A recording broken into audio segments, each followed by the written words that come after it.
मद्दा की पूरी शेप बनाएंगे, यहाँ से ऊपर ले जाएंगे इस तरह से, दोनों सिरे बराबर राउंड करके अब आगे निकाल दें इसको, ऐसे दोनों सिरों को बराबर कर दें। अब दाल की शेप बनाएंगे बे में, काफ, गाफ और लाम के अलावा तमाम सिरे जो है जो छोटी के साथ ज्वाइन होते हैं तो वो दाल की शेप में अंदर की तरफ मुड़ा हुआ होता है।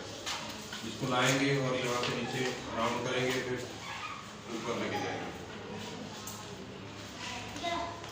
डॉट जो है असूलन यहाँ पर लगता है, छोटी के साथ जो भी हर्फ ज्वाइन हो उसका डॉट छोटी की आखिरी से ऐसे नीचे बराबर में लगाया जाता है।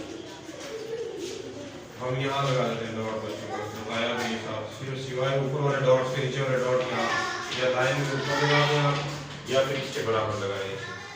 अब अलिफ की छोटी शेप बनानी है, इसको गाय की तरफ लेके जाना है, बढ़िए वैसे ही पीछे तक लेकर जाना है, लेकिन नुक्ता वहां देंगे जहाँ पर हर्फ है ऊपर हमारा बे का, जहाँ पर सिरा उसके नीचे डॉट देंगे। डॉट्स ज्वाइनिंग में लिखना शुरू करें, ज्वाइनिंग में लिखेंगे तो टाइम बचाएंगे। अगर आप 3 डॉट देते हैं, लगाते हैं 1 2 3, आपको तीनों बार में आपको पेन पेंसिल मार्कर उठाना पड़ता है। उठाने का मतलब है वेस्ट ऑफ टाइम, बच्चों का टाइम वेस्ट नहीं करवाना था। ये 2 और ये तीसरा, उससे हाफ टाइम में लिखे जाते हैं ज्वाइनिंग के साथ। सिवाय डॉट्स वाले नोटबुक्स के, जिन बच्चों को डॉट्स के साथ सिखाया जा रहा है उनको तो अलग बताए जाते हैं। उसके अलावा तमाम बच्चों को स्टार्ट से ही ज्वाइनिंग में डॉट्स देना सिखाएं।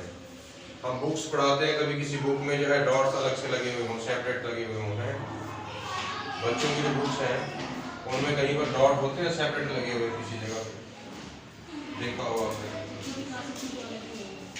डॉट्स वाली नहीं बात कर रहा ना, डॉट्स वाली नोटबुक्स पे सिर्फ मुकम्मल कर लें, इसको प्रैक्टिस कर लें अच्छी तरह से।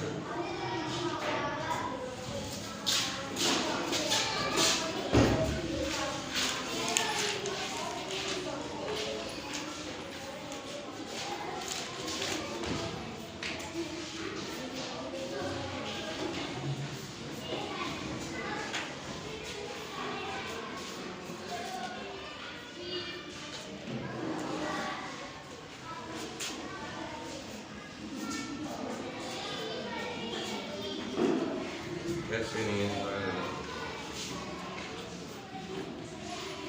यहाँ से दाल की तरह बना के अब ये यहीं से बाहर निकाल दें, यहीं से बाहर निकाल, ये देखेंगे सीधा बन गया, अंदर की तरफ ये दाल की तरह यूँ बनेगा, यहाँ से बाहर